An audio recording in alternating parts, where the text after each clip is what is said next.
Hello, my dear students. I am a teacher Kumud ma'am from Kants Valley Junior Secondary School, and this is the course video for class 4th. Your subject is English Reader, Lesson 1, and the name of this lesson is A Daughter's Love, एक बेटी का प्यार. Okay ये William की बहुत ही अच्छी और बहुत ही फेमस स्टोरी है. सबसे पहले मैं आपको कैरेक्टर बता दूँ. सबसे पहला कैरेक्टर है हमारा किंग लेयर. किंग लेयर ये कहानी का मेन पार्ट है, मेन कैरेक्टर है. ये एक ऐसे राजा की कहानी है जो अपनी चापलूसी सुनने का आदी रहता है और अपनी बेटियों के द्वारा किए गए अपमान के बाद में उसको अक्ल आती है. आपको स्टोरी के बाद में पता चलेगा लास्ट में कि इसने कितना गलत किया.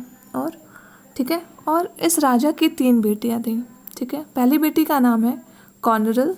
ठीक है, दूसरी बेटी का नाम है रेगन. और ये दोनों बेटियां चापलूस हैं और लालची. अपने पिता की संपत्ति पाने के लिए ये उनकी चापलूसी करती हैं. लेकिन जो इनकी तीसरी बेटी है कॉर्डेलिया, ये अपने पिता से सच्चा प्यार करती है. उसे कोई लालच, कुछ चापलूसी की ज़रूरत नहीं है. वो बहुत ही अच्छी है कॉर्डेलिया. लास्ट में मैंने लिखा है रीड द लेसन केयरफुली. तो आप उस चैप्टर को 2 से 3 बार रीड करिएगा अच्छे तरीके से. मैं इस स्टोरी की समरी हिंदी में यहीं पे एक्सप्लेन करके आप लोग को बताऊँगी. Okay, so let's start the story. okay, तो ये कहानी है किंग लियर की.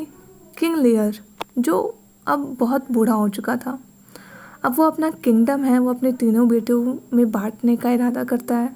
सोचता है कि मैं अपनी जितनी भी संपत्ति है इन तीनों को बांट कर मैं रिलैक्स हो जाऊंगा और अपना जो बुढ़ापा है बिना किसी काम के, बिना किसी जिम्मेदारी के बिता लूँगा. ठीक है, तो किंग लियर ने इस चीज़ को करने के लिए उसने एक सेरेमनी रखी. उस सेरेमनी में किंग लियर ने एक बात रखी, एक शर्त रखी कि जो बेटी उससे सबसे ज़्यादा प्यार करती है उसी को वो सबसे ज़्यादा संपत्ति देगा.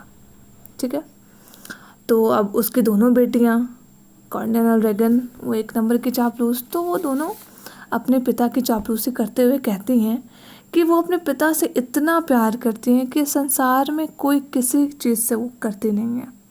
मतलब सबसे ज़्यादा प्रेम वो अपने पिता से ही करती हैं. और तो किंग लेयर काफ़ी खुश हो गया क्योंकि वो भी चापलूसी का आदी था, उसे तो चापलूसी चाहिए थी.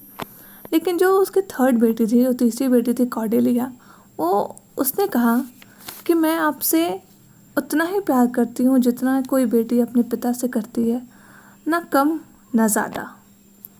तो किंग लेयर को उसके बात पे गुस्सा आ गया क्योंकि उसने उसकी चापलूसी नहीं की थी.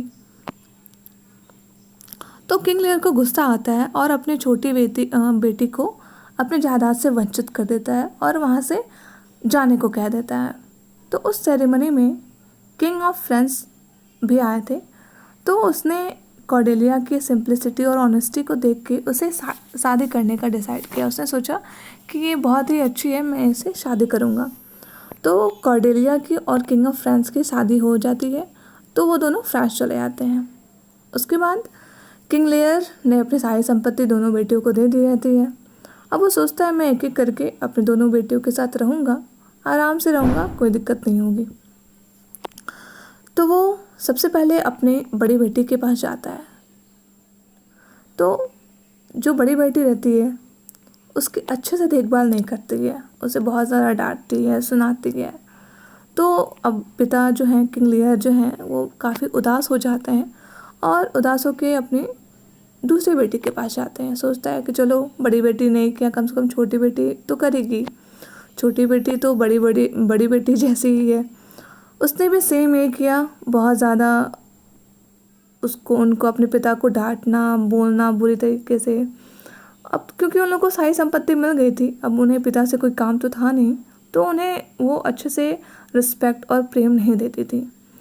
तो किंग लेयर अब काफ़ी उदास हो गए क्योंकि उन्होंने सोचा कि ये दोनों बेटियां मुझसे बहुत ज़्यादा प्यार करती हैं, जो कि उन्होंने सेरेमनी में कहा भी था. तो किंग लेयर अब उदास होके, बहुत ही ज़्यादा निराश होके एक जंगल की तरफ जाता है. और इधर इंग्लैंड में और फ्रांस में एक वॉर होने वाला रहता है.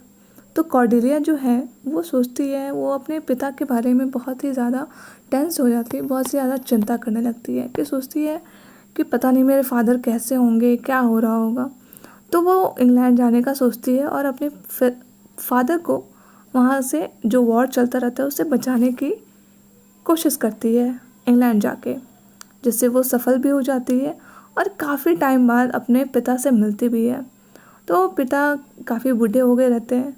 वो पहले तो अपनी बेटी, छोटी बेटी कॉर्डेलिया को पहचानते नहीं हैं। पूछते हैं, तुम कौन हो बेटी, तुम लगता है मेरी छोटी बेटी कॉर्डेलिया की जैसे लगती हो। तो उसने अपने पिता को हग किया और बोला, पिता, मैं आप ही की कॉर्डेलिया हूँ, मैं यहाँ आई हूँ आपको बचाने के लिए।